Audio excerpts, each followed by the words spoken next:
السلام علیکم ورحمۃ اللہ وبرکاتہ۔ پیارے بچوں، کیا حال ہے آپ سب کا؟ امید کرتی ہوں بالکل ٹھیک ٹھاک ہوں گے۔ آج میں آپ کے لیے قرآن پاک کی کچھ صورتوں کی تفسیر لے کر آئی ہوں، جن میں سے پہلی صورت ہے سورۃ الفاتحہ، دا اوپننگ، جس کا مطلب ہے کھولنے والی۔ بسم اللہ الرحمن الرحیم، اللہ کے نام کے ساتھ جو بڑا مہربان اور نہایت رحم کرنے والا ہے۔ الحمد للہ رب العالمین، تمام تعریفیں اسی رب کی ہیں۔ الرحمن الرحیم، جو نہایت ہی رحم کرنے والا ہے۔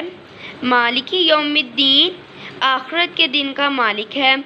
ایاک نعبد و ایاک نستعین، اور ہم اسی کی عبادت کرتے ہیں اور اسی سے ہی مدد مانگتے ہیں۔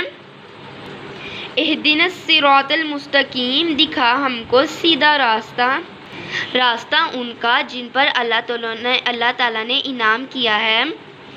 غیر المغضوب علیہم، نہ کہ ان کا جن پر اللہ تعالیٰ نے غضب کیا ہے۔ ولا الضالین، نہ گمراہ لوگوں کا۔ تو پیارے بچوں، کیسی لگی آپ لوگوں کو میری آج کی تفسیر؟ اللہ حافظ۔